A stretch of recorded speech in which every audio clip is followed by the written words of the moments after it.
and welcome to Eagle News International Australia Oceania. I'm Diego MADRONIO from Gold Coast, bringing you stories from Australia, New Zealand, and Papua New Guinea. These are the headlines. New South Wales vaccine rollout in its second week.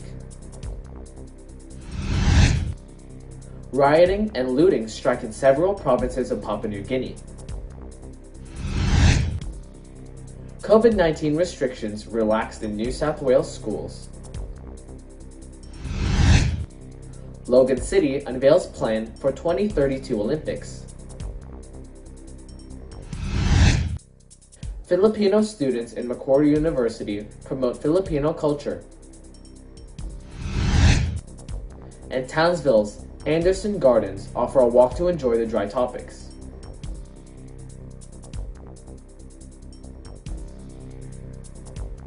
For our first story, COVID-19 vaccines are continually being distributed throughout Australia. We have our correspondent from Sydney, Shane Reyes, to give us the updates on the ongoing rollout in New South Wales. Shane? Starting from the 1st of March, the state of New South Wales can expect to receive the next batch of new COVID-19 vaccines over the next 10 days. The federal government will work with new Premier Gladys Berejiklian in devising a rollout plan for the second delivery of vaccines. Federal Health Minister Greg Hunt has been in talks with New South Wales state government regarding more details about the delivery of vaccines, which revealed a joint effort by two manufacturers, namely Pfizer and AstraZeneca, as the provision of vaccines. By second week of March, the vaccine rollout is expected to be another 14,000 doses. Since local residents are expected to receive the AstraZeneca vaccine, the rollout is anticipated to be a slow and gradual process. Due to lack of information being provided to the state government, there are delays in planning a clear strategy to administer the vaccines already at hand. Federal Health Minister made a statement that Pfizer will assist in creating a thorough and detailed plan by the end of March, hoping to mass-produce vaccines more efficiently. The initial rollout plan started on the 22nd of February and consisted of approximately 35,000 Pfizer vaccines. These were given out exclusively to all essential workers such as health staff, airport workers, cleaners, and police officers. The second rollout is expected to begin with targeting the aged care facilities to help minimize the spread between the most vulnerable groups of people. With a third shipment received from Pfizer, adding to the 300,000 vaccines from AstraZeneca, New South Wales have become a leader in speed of its vaccination program in terms of national rollout. Until the federal and state government have come to an agreement on an effective rollout plan, the vaccines have yet to be distributed and administered to many of the locals in New South Wales. However, it is believed that it will not be long before action is taken as New South Wales aims to retain normality within society. Reporting from Sydney, Australia, this is Shane Reyes, Eagle News. We live in interesting times. Thank you, Shane. We hope for a continued success of Australia's vaccination endeavours. Meanwhile, in Papua New Guinea, tensions are high following the death of Prime Minister Michael Somare. Rioting has been reported in the regions of Port Moresby and Lae, as police scrambled to gain control of the situation and restore peace. Our Eagle News correspondent ECCO HORTALEZA QUINOLA has more on the situation. ECCO? The Papua New Guinea government declared public holidays for grieving the loss of the founder of Papua New Guinea's independence, ex-Prime Minister and Grand Chief Michael Somare. However, instead of using the holidays to solemnly mourn, terrible opportunists took advantage of rioting and looting in several provinces of Papua New Guinea.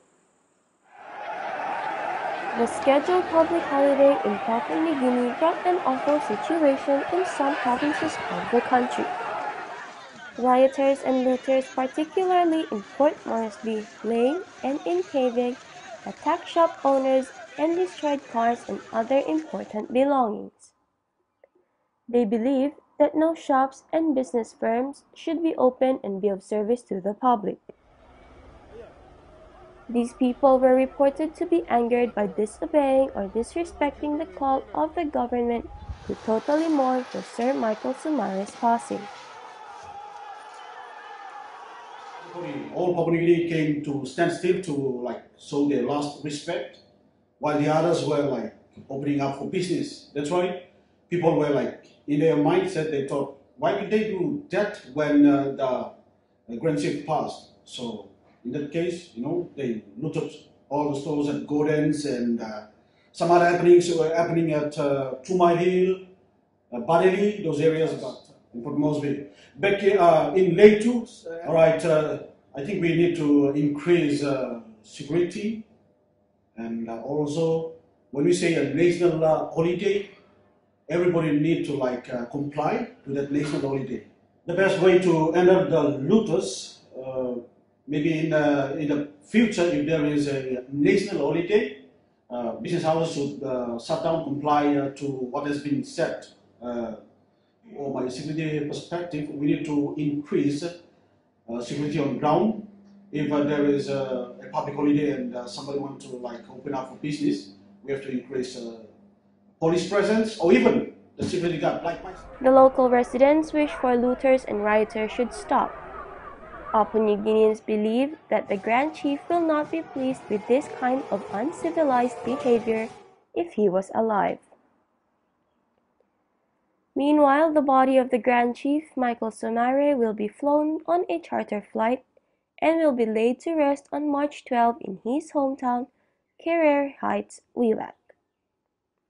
He will not be buried in the capital city of Port Moresby, where high-ranking officials of this land laid to rest.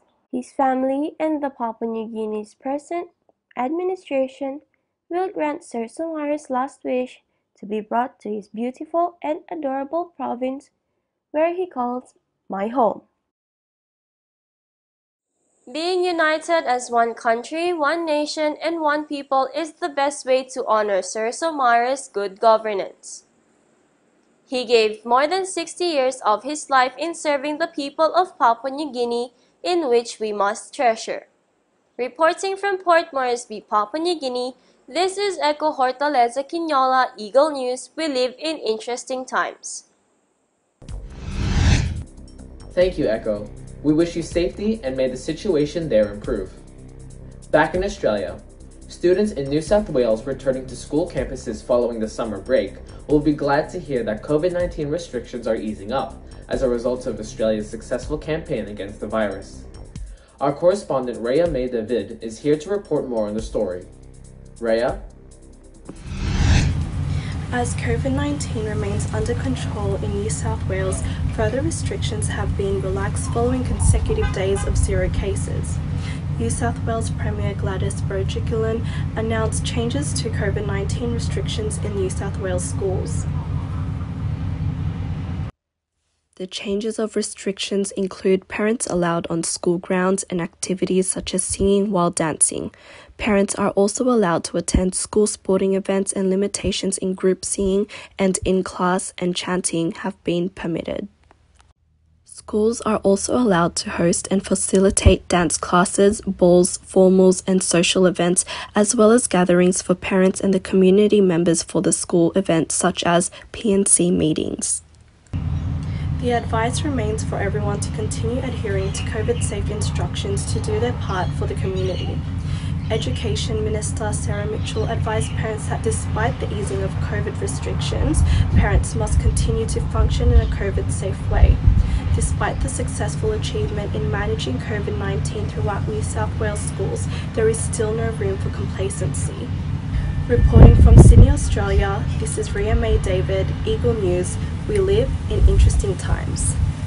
Thank you, Rhea. We wish the students the best as they head into this school year. After the break, let's hear about Logan City's plans for the 2032 Olympics. Plus, we will learn of Filipino students in Sydney's Macquarie University as they promote Filipino culture. And let's explore Townsville's Anderson Gardens as they offer a walk to enjoy the dry tropics. All these stories when Eagle News International Australia Oceania returns. Stay with us.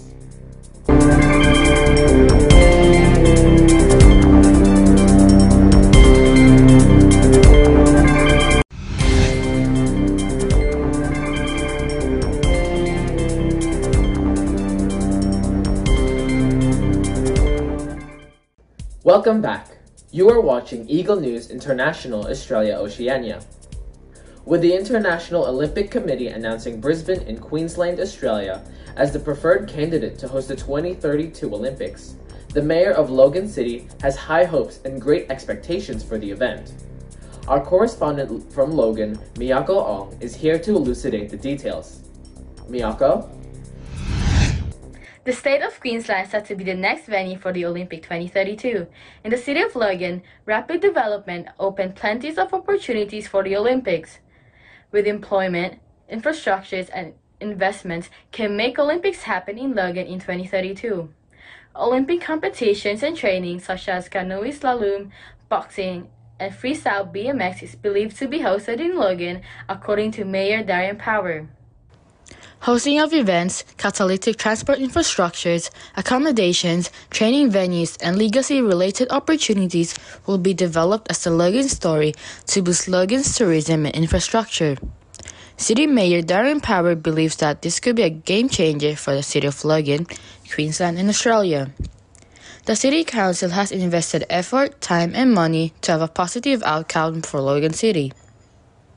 The Logan City Council has planned an outdoor adventure and whitewater park that could also be a key opportunity for Olympics in the city of Logan.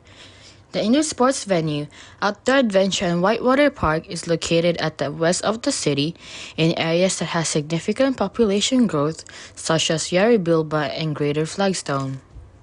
The Logan City Council has also considered upgrading the Beanley's Dolasin Park's BMX Park in 2019. This upgrade is Australia's first international standard skate and BMX park. Its design is based off the FICE World Series Arena in the 2020 Tokyo Olympic Games. Even this pandemic, the city of Logan and its council continue planning for better events and activities to be held in the city. With this event, jobs, infrastructures, and investments will be made. Reporting from Logan, Australia, this is Miyako Ong, Eagle News, and we live in interesting times. Thank you, Miyako. The buzz surrounding the 2032 Olympics surely promises a successful and exciting event. Back in New South Wales, universities are known as places that cultivate knowledge and trade skills. A group of students in Sydney's Macquarie University are also propagating a sense of pride by proudly promoting the Filipino culture. Eagle News correspondent Jamie Lynette Tolentino is here with more details. Jamie?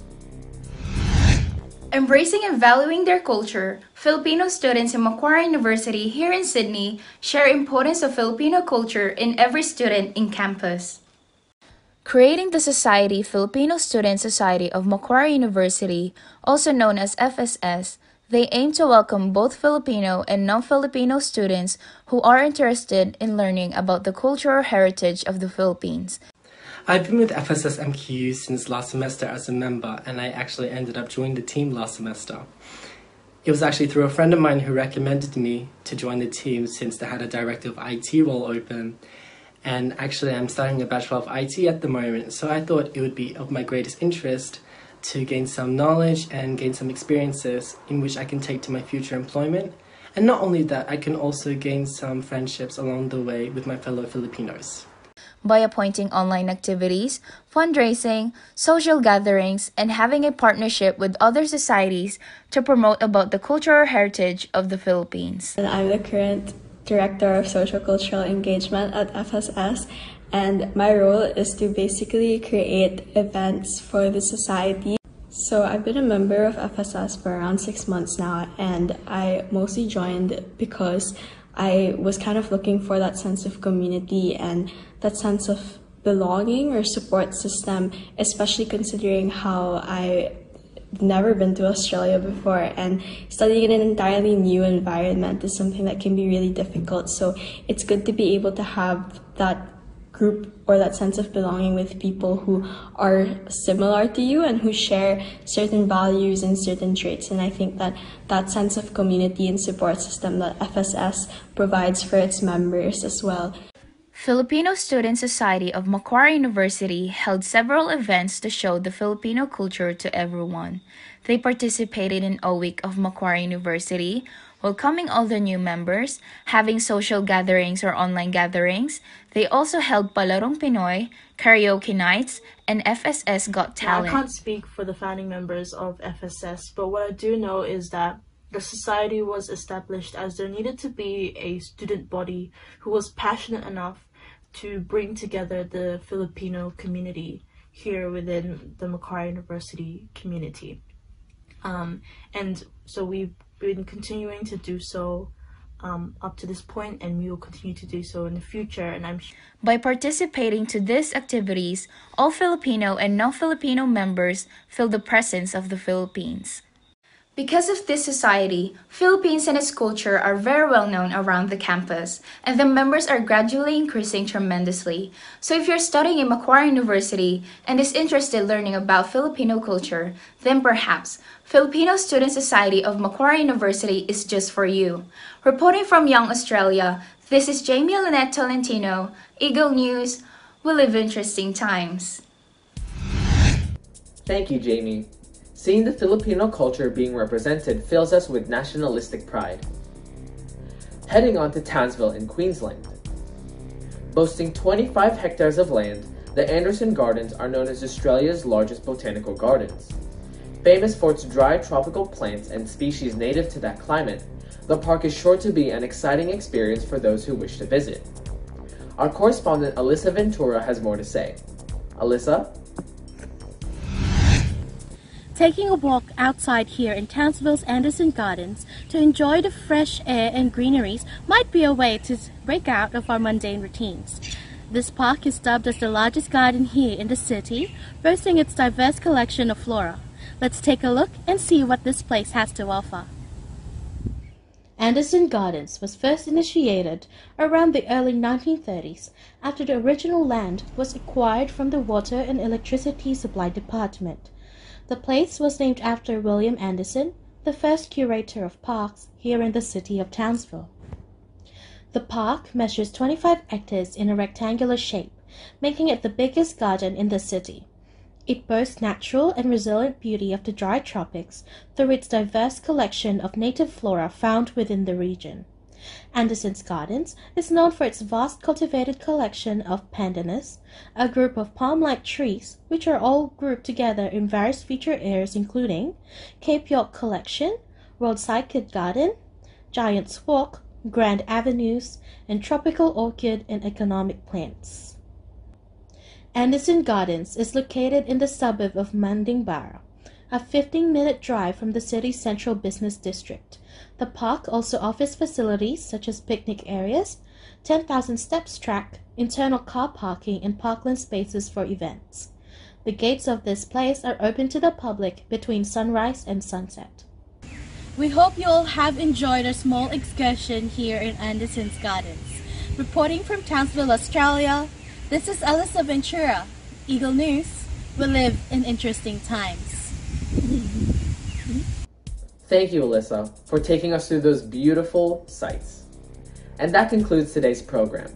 Thank you for watching Eagle News International Australia Oceania. Join us again next time as we share more stories from our bureaus across Australia, New Zealand, and Papua New Guinea. Visit our websites on eaglenews.net and eaglenewslive.com. Follow us on twitter.com/eaglenews and on facebook.com/eaglenews. Stay safe, stay strong, and take care, everyone. From Gold Coast, Australia, I'm Diego MADRONIO, Eagle News. We live in interesting times.